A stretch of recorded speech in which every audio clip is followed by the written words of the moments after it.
Okay. Hello, guys. Welcome, welcome as you're slowly rolling in. We're just going to give it a few minutes. So let's say 1:03, we'll get things rolling just as we wait for some people to, different internet speeds. Nice outside, so some people might be running into the computers. So we're going to disappear, and then at 1:03, you'll see us back again and we'll get started. Okay. Thank you for coming.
Okay, awesome. So thank you all of you guys for coming to join us today. We have a super special guest, Amy Herberman, which will be presenting our positive parenting workshop. Before we get into all that fun stuff, my name is Gloria Lausch. I am the virtual program coordinator here at Gilda's Club Greater Toronto. And I'm going to give you some Zoom tips and tricks before we get going. So if you look down at the bottom of your screen and you scroll your mouse over, a black bar will come up. And we've got two buttons we need you to know about today. So Q&A is where if you have any questions that you'd like to direct specifically to Amy about the content, please put them in the Q&A. This is the only place Amy will be looking for questions. So don't put them anywhere else. She won't find them and she won't be able to answer them. If you have any technical questions or any, Zoom audio, video, any issues with that, then you can put that in the chat box, which is just a little bit to the right of the Q&A. Type anything there and I will be responding to those. So that way we don't need to fill up Amy's question section. Awesome. Other than that, this is a recorded session, so you will be getting recordings sent afterwards at the end of all this. And now let's get into talking about the wonderful Amy. So Amy Herberman has been a facilitator at Gilda's Club Greater Toronto for 3 years prior to her maternity leave. In addition, she filled the role of Child and Family Program Coordinator during her time at Gilda's Club. As a psychotherapist, Amy's focus is in the area of play-based cognitive behavioral therapy, grief, anxiety, social skills, and positive parenting. Amy takes a strengths-based, client-centered approach. She is able to connect with children of all ages and developmental levels by incorporating play-based cognitive behavioral therapies to capture the essence of childhood. She engages parents throughout the therapeutic process to build attachment and encourage positive parenting within the home. We're very excited to have Amy here, so take it away, all yours. Great. Thank you so much, Gloria. If you can spotlight me, that would be awesome. But good afternoon, everyone. I am so glad that you could join us. And thank you to Gloria and Tori and Katie, everyone at Gilda's Club for putting this presentation together and giving me the opportunity to talk parenting with all of you. My name's Amy Herberman. I am a registered psychotherapist. I have a master's of social work, and I focus my practice on children and families with various social, emotional, and behavioral concerns, coping with life stressors. Typically, I work with children ages 4 to 12, but I do work closely with parents because I believe that they play a key role in creating change within the home. So a little bit about me. I am a mom of twin boys who will be 3 years old next month. They have big personalities with big opinions and big feelings. And on top of that, they don't sleep very well. So that adds a whole other layer of dysregulation and 2-year-old tantrums and all that fun stuff. So not only do I learn and teach about these tools, these amazing tools of positive parenting, but I'm also using them every day and seeing how effective they can be. So I'm so glad and excited that you're all here, and let's dive into the world of positive parenting. So next. On my agenda for today. So the agenda is we're going to talk about some general reminders, some things that we often forget in our busy lives of parenting that we know deep down, but we sometimes need a little refresher reminder about. We're going to talk about positive parenting or peaceful discipline and what that is, the theories behind it. We'll talk about why we lose our cool, some of the reasons that we resort to yelling or raising our voice or threatening or bribing. We'll talk a little bit about self-regulation. That's the ability to control our own emotions and being able to model that for our kids in how they can help to understand and control their own emotions. We'll talk a little bit about the parenting pitfalls. These are the threats, the bribes, the consequences, sort of like the traditional ways of parenting, maybe the way that we were raised. We use what we know. We use what we've learned in our own lives, and it's nobody's fault, but when you're aware of why these tactics don't work in the long run, it can be a really good starting point to making some change. We'll talk about the toolbox. That's my parenting toolbox, and I'm going to leave you with some tangible, concrete tools and how you can implement them into your homes and your parenting journeys. And then at the end, I'm going to leave some time, like Gloria said, put some questions in the Q&A box, and at the end, hopefully I can answer some of them or be of some support to guide you down a more peaceful path. So, parenting reminder number 1. Your needs are just as important as your child's needs. This picture and the next few slides are from a therapist that I follow on social media, mombrain.therapist, and I think many of her posts speak volumes to the world that we're living in today. So we often observe and we analyze our kids to understand, why are they in a certain mood? Why are they having a meltdown? Or why are they behaving in a certain way? Are they tired? Are they hungry? Are they hot? Are they cold? And we quickly forget about ourselves. We put our kids' needs before our own day in and day out, and that can really add up. So we need to start noticing when we are running low or feeling like we're skating on thin ice. So noticing your own sort of moods and your daily temperament and asking yourself, what do I need right now? Or what do I need today? Or what do I need this week to feel okay, to feel balanced? And being aware of what your needs are and doing things to care for yourself and those needs will be the first step in becoming that peaceful parent that you want to be. So this slide, and I am definitely guilty of this, we often prioritize things for our children, but not for ourselves. So I make sure my kids are well fed and cleaned, and they always have plans or something fun to do to engage them. I encourage them to try new things. I make sure they're seen by a doctor if I think something is off. And then it comes to me and I'm grabbing half a granola bar. I'm putting my shower off until tomorrow, and I'm saying, I'll see how it feels next week, instead of getting something checked out by a doctor. Right? I'm sure some of you can relate. So the message that I want to get across here is just to be mindful of the supportive and nurturing drive that we have to care for our children, and do our best to apply even a fraction of that to ourselves as well. Now this next slide is all about modeling, and we need to model these behaviors for our kids to take them on as they grow up and develop. So it is okay to let your kids see you relax or take some time for you. It's okay to ask for help. It's okay to apologize when you need to, even to your kids. I think that's a really hard one for parents. In general, adults have a hard time apologizing to their kids. But if this is something that we expect our kids to do as when they've done something wrong, or that we need to be able to walk the walk and talk the talk. So we need to model for them how we apologize when we've done something wrong.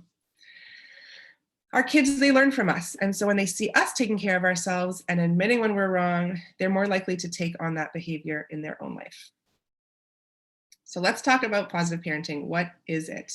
Positive parenting, or peaceful discipline, it's all about creating a mutually respectful parent-child relationship. It's about modeling self-regulation, so managing your own emotions, and we'll talk more about that soon. Creating a strong connection, and being able to implement limits in a kind and firm way. It's also about being able to regulate yourself enough to hold space for your kids' big emotions. So not having that big reaction when your kids have a big emotion, but being able to hold space for their emotions. And I just want to note that when I talk about creating a connection here, I'm not talking about love. Love is not connection.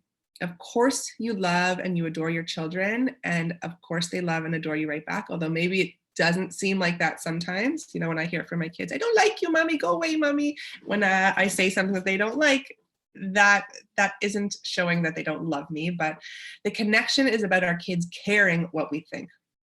Connection will give us influence over our kids. Humans want to do things towards the people that they're connected with. So connection gives us influence over our kids, and when they feel that sense of connection with us, they want to follow through on what you ask. So can anyone relate to power struggles with your kids? I'm just going to exit here so I can see if anyone has any. Am I able to see the chat? Maybe not. That's okay.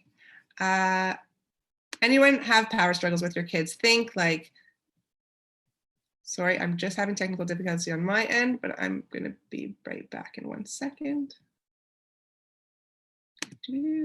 So sorry. Okay. Think dinner, time for bed, time to brush your teeth, time to do your homework, time to turn off your device, clean up the toy room, any of these, go outside for fresh air. Power struggles, the oh so exhausting power struggles. So you ask your kids 10 times to do something, they fight you back, or they try to come up with any excuse not to do it or not to follow through, and you end up exhausted, you end up frustrated, maybe a bit resentful, and sometimes you probably end up doing the task for yourself. I'm also guilty of this. You give up and you give in because it's easier than hearing the whining or going through that power struggle, and I get that. One main concept of this positive parenting phenomenon, I guess, is that children need a certain dose of positive control and positive attention in their life every single day. And when they don't get that positive control and positive attention, they're going to seek it in negative ways, because any attention and control is better than none. And I'm not saying that you're not giving your children attention. I know that you are. But one of the tools that I'm going to speak about towards the end of the presentation today is about giving your kids some daily focused attention when they are in control of the play, and play being the key word there. So next up, the importance of play. So yes, I am a child play therapist by training, so I'm a big advocate of playing and the importance of being playful through life, but especially as a parent. I think this quote by Randall Jarrell, who is an American poet and children's author, it's a powerful one. And it says, one of the most obvious facts about grown-ups to a child is that they have forgotten what it is like to be a child. It is not easy to put on your playful hat. Adults and parents, they have lots on their plate. We're managing work, our families, our multiple schedules, our finances, our outside commitments. And it's hard. It's hard to find the energy or the time or even the ability to be silly, to be playful. But play and laughter, they have multiple benefits, not only for parenting, but also for your own personal sense of calm and happiness. Laughing and being playful reduces tension, and it has been known to temporarily relieve pain as well. It also, this play-based laughter, it it reduces the power struggle. That power struggle we just spoke about, when you ask your child 10 times to do something, we can sometimes break that power struggle with laughter. So your own laughter would ease the tension in whatever that power struggle is.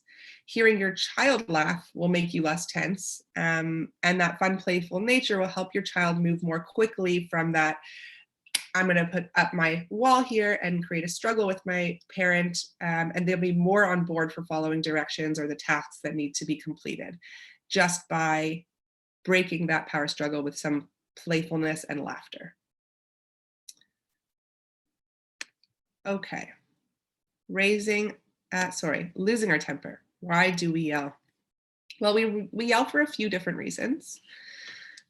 First up, potentially we were raised by yellers. It kind of seems instinctual to raise your voice when you knew this growing up, and that was the only thing that you heard was,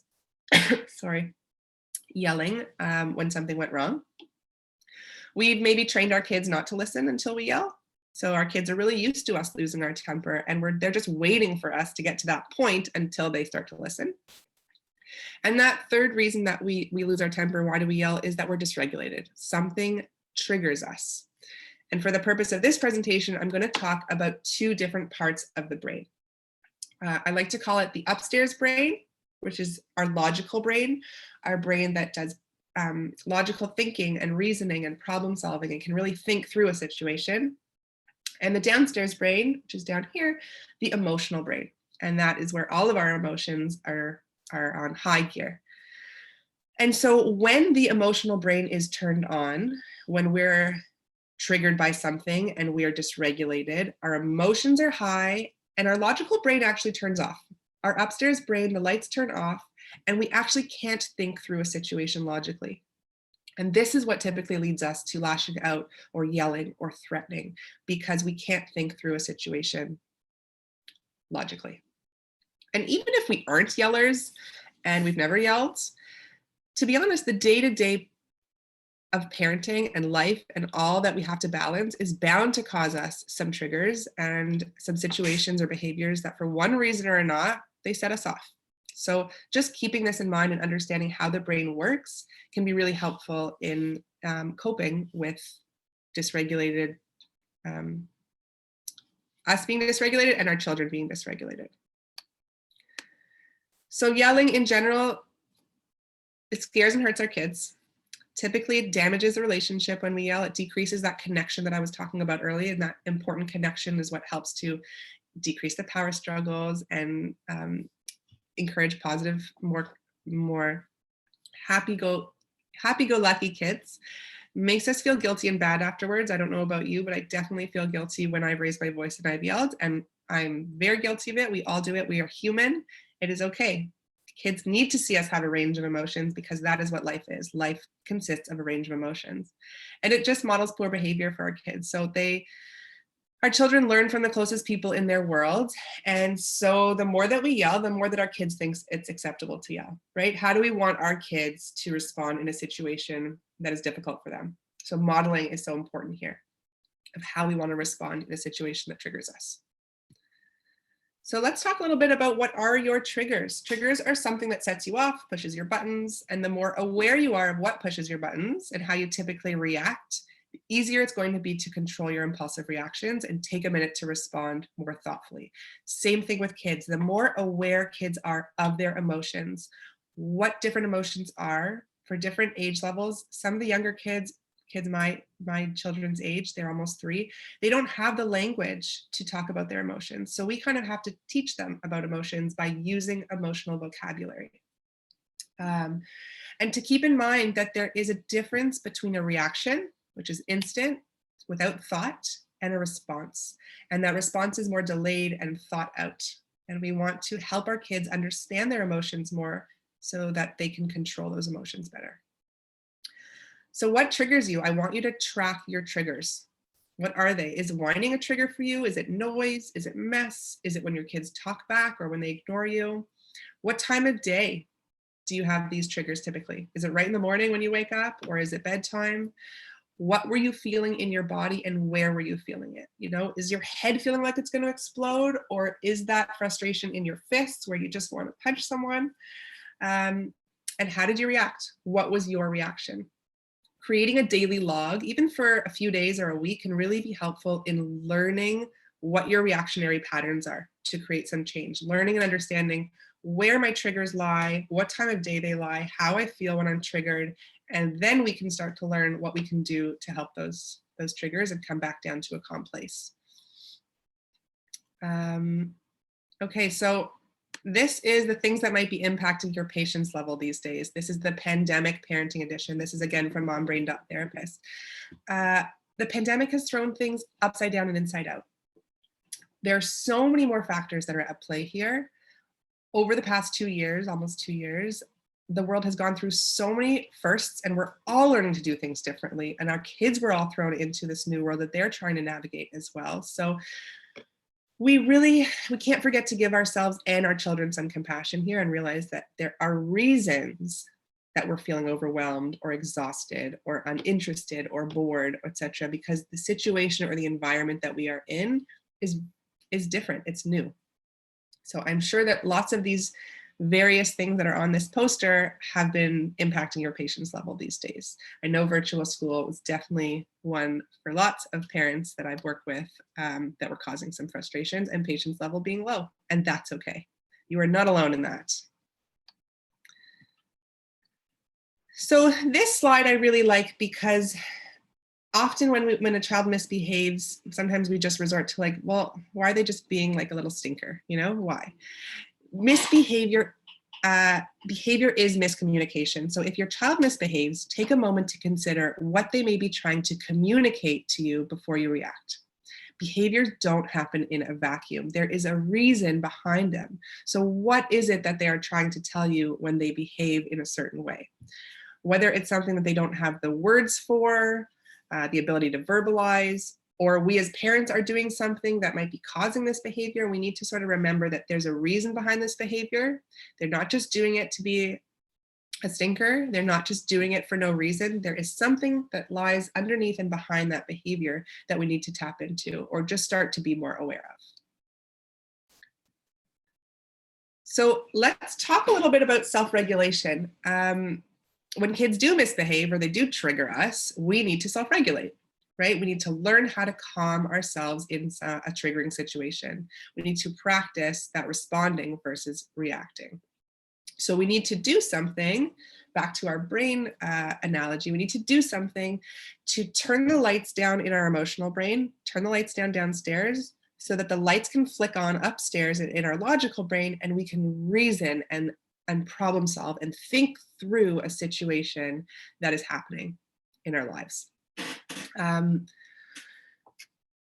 If this is also something I want you to think about with your children, and I'll go back to this probably a little bit later, is when our kids are having these big meltdowns or big emotional feelings, and we're trying to talk to them and reason with them and trying to get them to regulate, they actually aren't able to. Their logical brain is turned off because their emotions are so high. So for them as well, we need to do something to help their emotional brain come back down to a dim light so that that upstairs light can flick on and they can talk through what happened. So how do we self-regulate? We need to stop. Stop whatever you are doing. If you are starting to feel those triggers come, you're starting to notice in your body like, oh, I'm getting really annoyed right now with whatever's happening here, stop. Let go of your agenda. Whatever it is that you're trying to get your child to do or not do, let go of that agenda and breathe. Take a breath. And we can do things like walk away, drink a glass of water, run on the spot, do 1 jumping jack or 5 jumping jacks, do something to release the tension. Splashing water in your face or even running water on your wrist has been known to bring humans back down to a calmer place when they're feeling that sort of big emotion coming on. And the first step to being self-regulated is just to be more aware. Learn and notice what your triggers are. Practice ways to calm down. See what works. What works for one person might not work for another person. So that first step in making change is to just be more aware of what your triggers are and to practice self-regulating. We need to be compassionate to ourselves.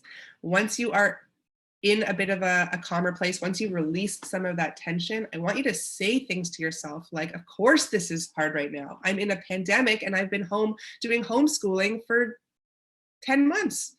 I'm not alone in this experience. Lots of parents are getting into these frustrating power struggles with their kids too.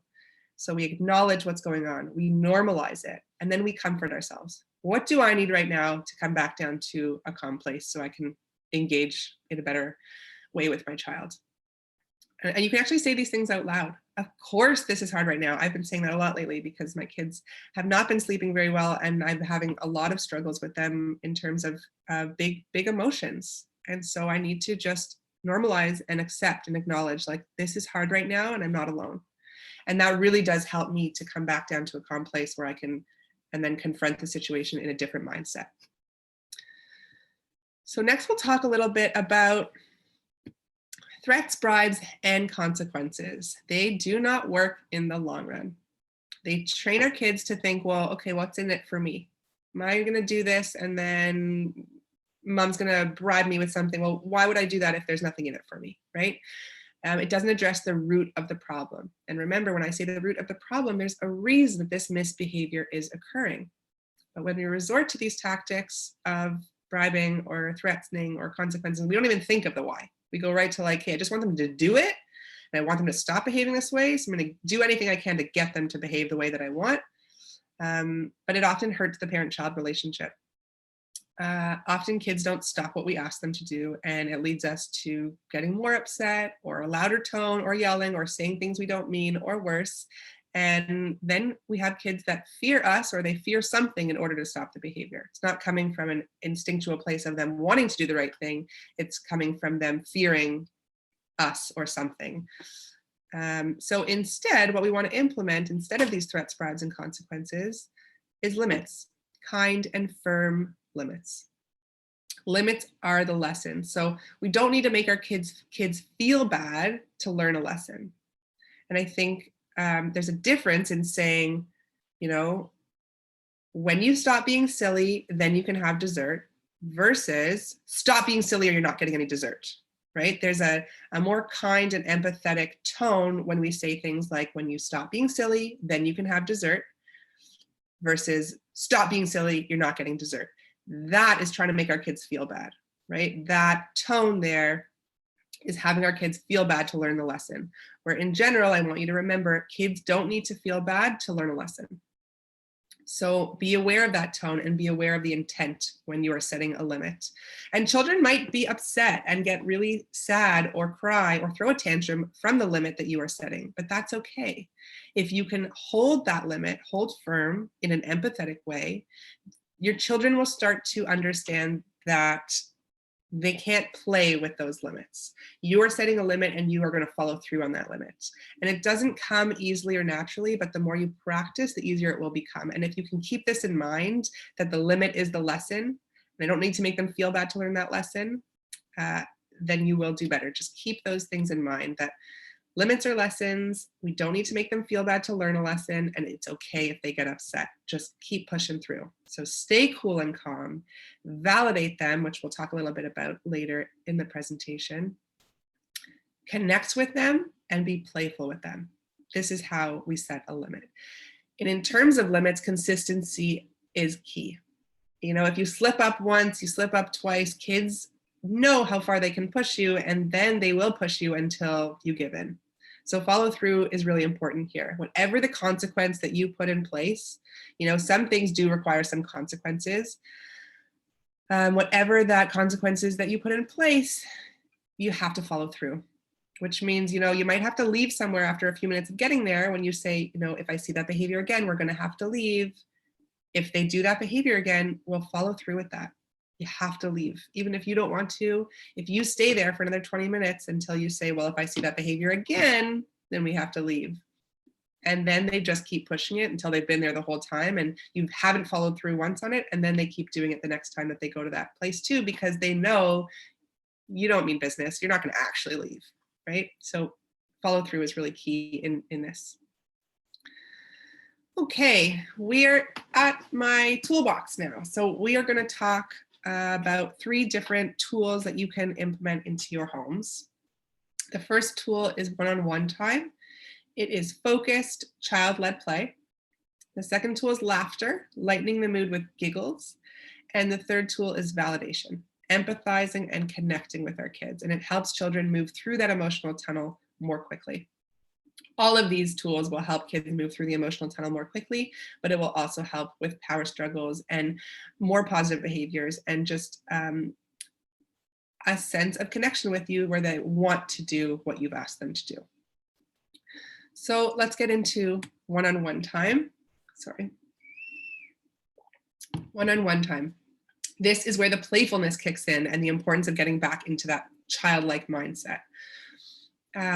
This is pre-planned, focused attention, which means no TV is on in the background, no phone or emails are being answered during this time. All the attention is on them.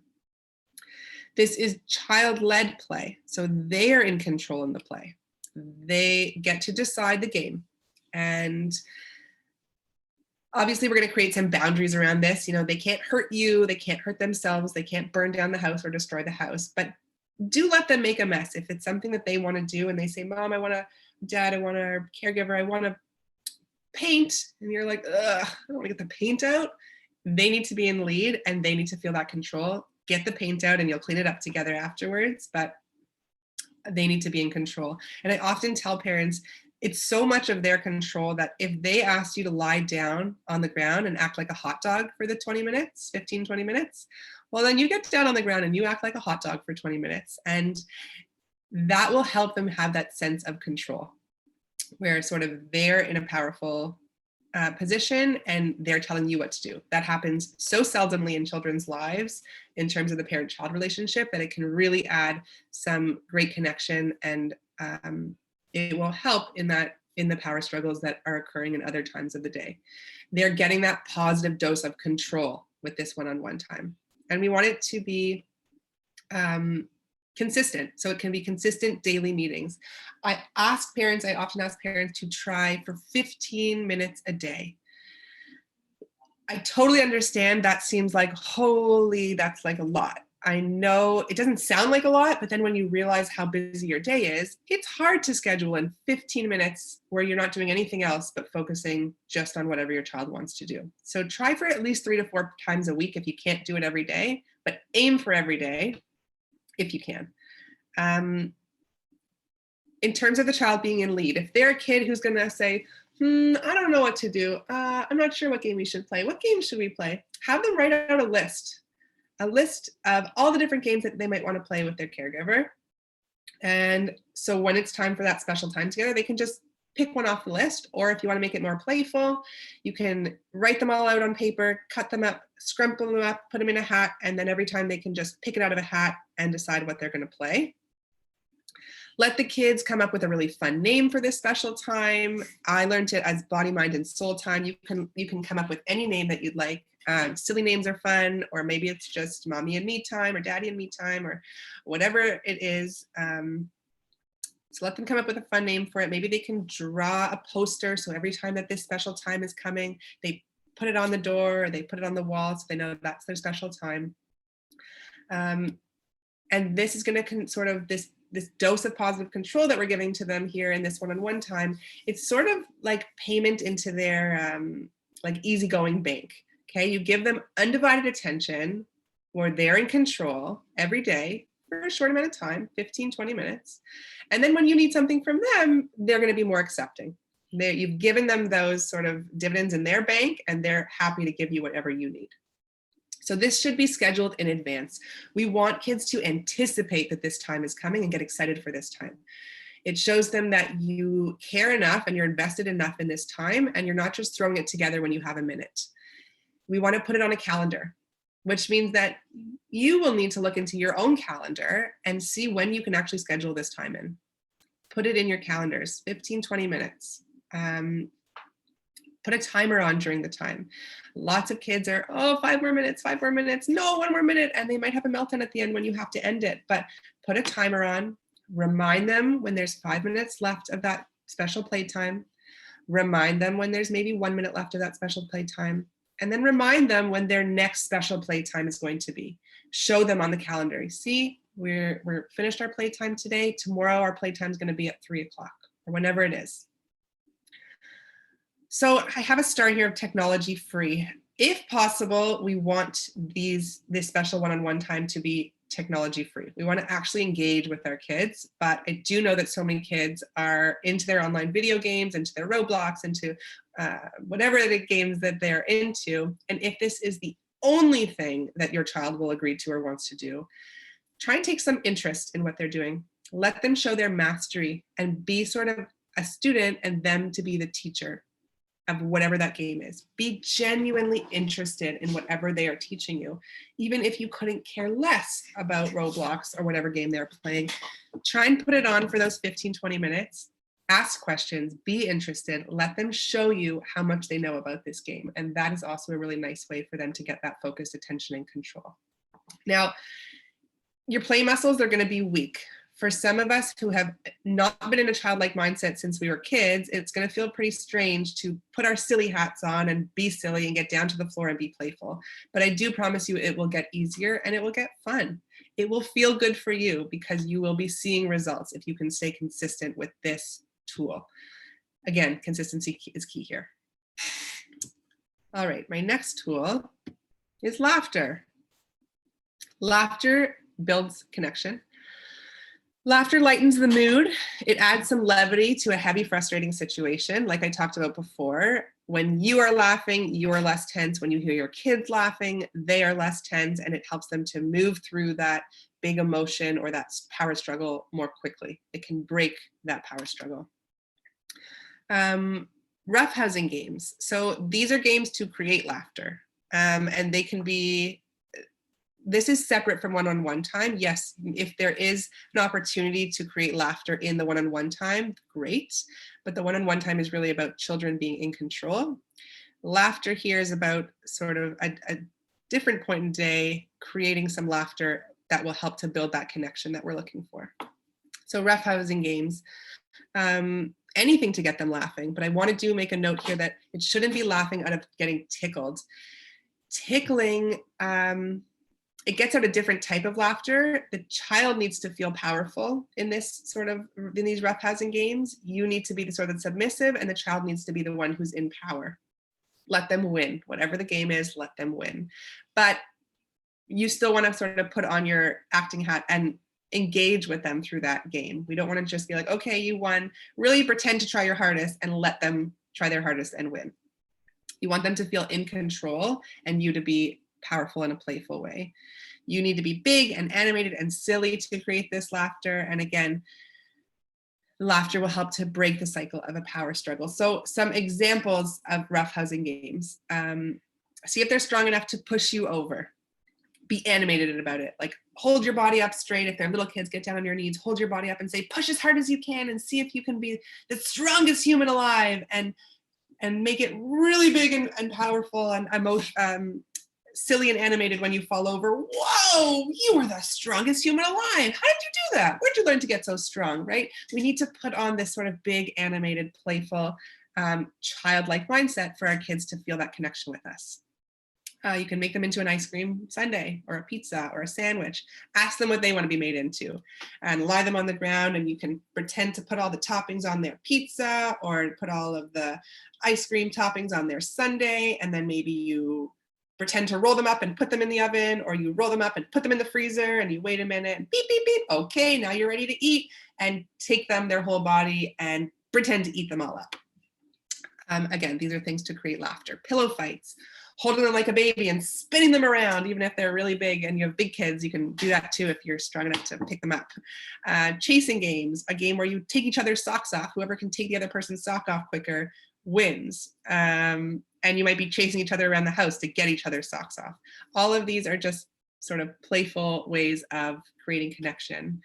And your child will be more likely to play along with whatever it is that you need them to do when you've lightened the mood with laughter. So it's kind of a win-win. Everyone feels lighter and happier. Tool number 3 is validation. And I would say this is probably the most important tool in the toolbox. It helps kids feel like you get them. So we want to connect before we direct. Empathizing and connecting with a child before we try and fix or help the problem. And typically when parents see their kids feeling negative or sad or mad, we want to take that emotion away quickly. We don't want our kids to feel that way. We don't want to see them feel that way.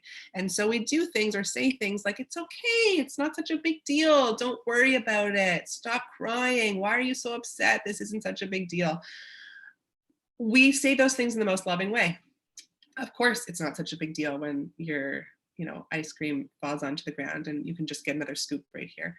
But for our kids, it is a big deal. And so when we say those things like, don't worry about it, it's going to be fine, stop crying, put your tears away, it's not such a big deal, any of those things, it kind of backfires on us because children are thinking, well, my caregiver is telling me not to feel this way, but I am having this big, big feeling. So it actually takes them longer to move through that tunnel of emotion than if we were to just sort of, again, reassure them that all is going to be okay. So there's a template here for how to validate. We want to label that emotion. I see you're feeling worried or sad. I see you're getting really teary-eyed or your muscles are tightening up. This is also to help kids understand what they're going through, to help them be more aware of what their emotions are and triggers are and what's happening in their body. We want to give them permission. It's okay to get angry. It's okay to be upset right now. That's okay, right? We're not telling them don't feel that way. We're saying it's totally okay to feel that way. I get it. We want to, your kids best. So you either want to give gentle touch or give them some space if you know what they need. And then a nice way to add to that connection is trying to rephrase and repeat back to them what their worry is. So if they tell you I'm not getting my work on time, or I have this big test tomorrow, you say, oh, it seems like you're really worried because you got a big test tomorrow. It's totally okay to feel that way. We want them to sort of sit with the emotion. When we avoid big emotions and we avoid upset feelings, we don't know how to cope with it. And so that's what sort of leads to anxiety sometimes, is when we're avoiding those feelings and then we don't know how to deal with it when they come up. So letting them know it's okay to feel that way, you get it, you're there for them when you're ready, or asking them what would be helpful, putting it out to them, what would be helpful for you in this situation? I'm here to help you when you need me. In validation, for kids especially, don't underestimate the power of, that sucks, I get it. Kids love hearing that when their parent says to them, yeah, that sucks, I totally understand why that sucks. They realize, oh, my parent gets me. My caregiver, they get me. This does suck. And it can help them move through that more quickly. And just as another reminder in this validation stage, when our kids are having big meltdowns or big feelings, and we're trying to talk them through and tell them not to be upset or it's okay, or why are you so upset about this? Their brain actually can't talk through that situation because they're in such a high emotional state. Their emotional brain is turned on down here. The lights are high, and maybe there's even a disco ball on in there because they're so high. It is flickering with emotions, and that logical brain up here is totally offline. They cannot think through it. So just keeping that in mind, that until they are more calm or regulated, they're not going to be able to reason with you or talk through what's going on with them. So finding ways for you and them to calm their emotional brain down will be really helpful in helping them through that. Okay, so just a little recap here of what we talked about, and then we can get into some questions and answers. But we talked about your needs, being mindful of what you need to feel best and making sure that you're cared for in the same way that you care for your kids. We talked about being playful, finding that inner child. We talked about self-regulating, being aware of your triggers and doing things to break the tenseness and turn down the emotional brain so that your logical brain can turn back on. We talked about setting limits. We talked about why consequences, bribes, and threats don't work, and trying to set and hold kind, firm limits. And then we talked about those tools, that one-on-one time, which is child-led focused play. We talked about laughter, creating connection. And we talked about validation, helping kids feel like you get them. And I just want to reiterate also that when you are going to start this one-on-one child-led play, if you decide that you're going to implement that into your home, it can't just be something you throw together and do. We want to have sort of a sit-down meeting with our kids and talk to them about, again, big and animated, we're going to start something really fun, this new thing called one-on-one time or special mommy and you time, whatever you want to call it. And it's going to be playtime, 15 or 20 minutes, you decide what makes sense for you. of playtime every day where you get to decide whatever it is you want to do. And I'm yours for that full 20 minutes. So what do you want to do? We don't want to just throw it together. We want to sort of have that conversation with our kids, make it known, and that they can get excited for it. They can make a calendar. They can make that sign. Do all the prep work in the front of or before we implement that one-on-one time, so that they get really excited about it, that you're starting something new and that you've come up with this idea and you're actually going to follow through with this fun idea. Okay, lastly, I just want to reiterate that you know your family best. Do what works for you. Don't put pressure on yourself to implement everything at once or to take everything I've said today to heart, and that you need to start doing things differently tomorrow. Choose one thing and slowly work it into your home life. Change is hard. Change is going to take energy, and it's going to take consistency, and it's going to feel a bit strange or uncomfortable to start making changes in your parenting style. Your kids will be so used to seeing you respond or react one way that it might be a little bit hard for them to see you do something different, which means it may get worse before it gets better. They may push the boundaries a little bit more, and they may test your limits a little bit more because you're doing something differently and they're not comfortable with it yet. But I promise you, the more consistent that you can be with it, and the more consistent you can be with anything that you implement, the more positive change you're going to see. I not only learn and I teach about these practices, but I live and breathe them every day. I try my best to be a parent with a peaceful demeanor. I screw up. I say the wrong thing. I yell sometimes, but I always come back to my calm and cool, firm self, because I see the difference that it makes in my kids and their behavior. And I see the impact it has on our relationship and the connection and the bond. So whatever it is that you choose to get into, stick with it. That will be the most helpful thing that I can give you in terms of parenting, and is to be consistent and stick with it. Okay, so that is my presentation, and we are on to questions. I will just open up this. Okay. So,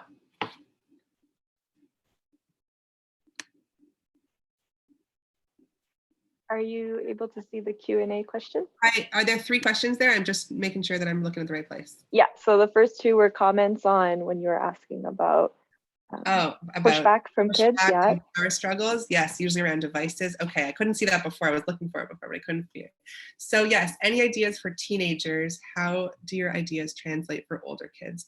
So these ideas all translate for older kids as well. It just might be a bit trickier because they're so used to that same response or reaction that they've gotten from you for so long. So again, if you have a question, Xavier, specifically about how to translate an idea for your teenager, I'm happy to get into that. But all of these ideas can be used across the board from about 2.5 years old up until adults. And I even give some of these tools for parents working with each other, spending that one-on-one time with each other, engaging with each other. But these can all be used across the board.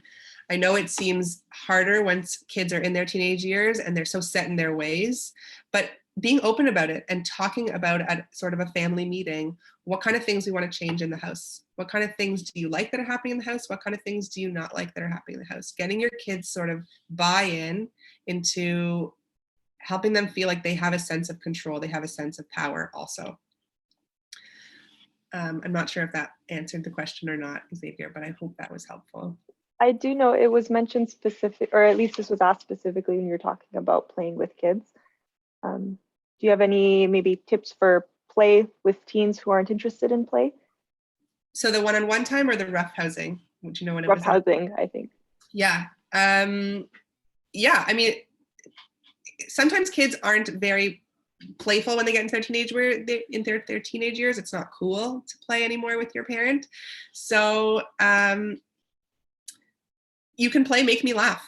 Who can make the other person laugh? And have one person sit in a chair and the other person can do, without touching the person, whatever they can to make the other person laugh. And again, we want to let our kid win. So put on that laughter if they've made you laugh. Wait a couple minutes and have them do something to make you laugh, but then they win. They've made you laugh. And then you try and make them laugh. Really just chasing games, taking each other's socks off can be a fun one too, if your child is into it. But I think we have to prep our kids for some of these games when they're older. And chasing games too. You know, who can race to the top of this set of stairs the fastest?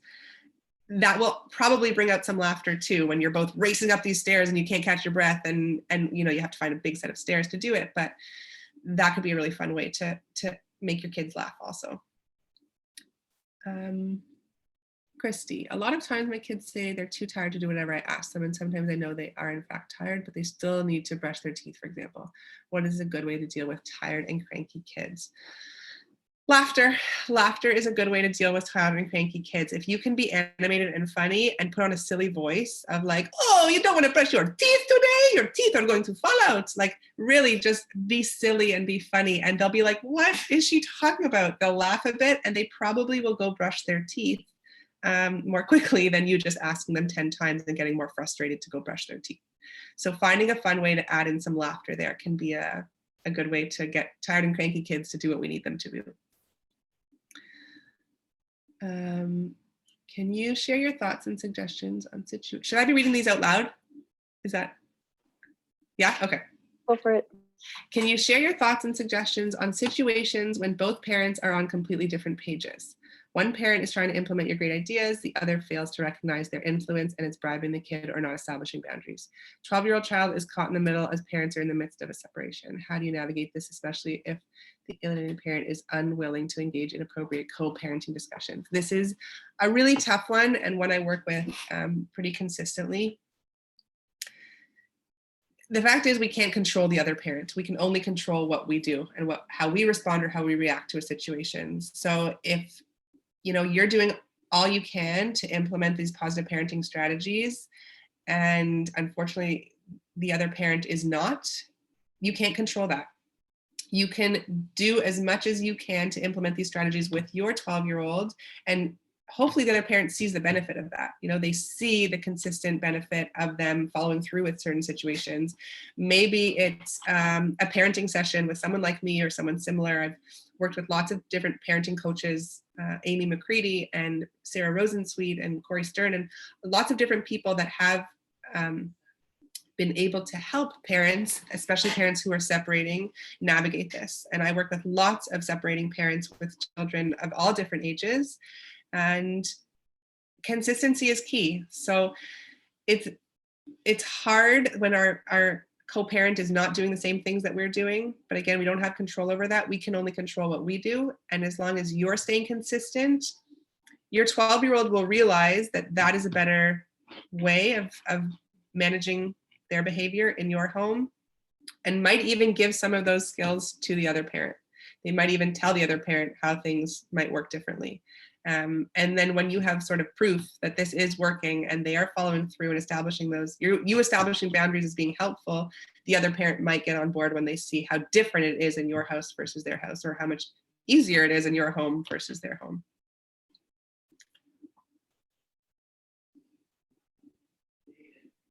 Do we have any other questions? Looks like that's all we've got. Thank you guys so much for asking your questions. Yes, thank you.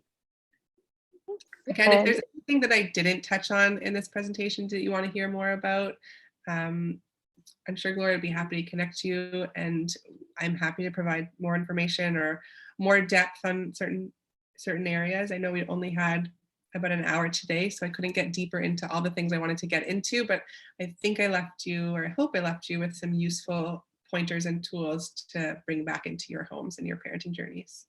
Yes, thank you so much, Amy. And that's a good segue to what I've just popped into the group chat for everyone, a survey link. So if all of you would very kindly fill out the survey link, we do share the information with Amy so she can see any more information you guys want or any tips for any of us, right, for Gilda's and for Amy. So please, we do appreciate your input. Like I said in the beginning, Amy has kindly allowed us to record this, so it will be shared out with you as well as with the slides. So one of the questions was asking if you had to take vigorous notes. You were good. They're going to be sent your way, so don't worry about that. And yeah, thank you so much again, Amy. And I hope you guys all have a great great day. Thank you so much. Thanks everyone for being here, and thanks Gloria for putting this together. It was my pleasure to speak with everyone, and I hope that hope everyone has a great day. Bye. Bye.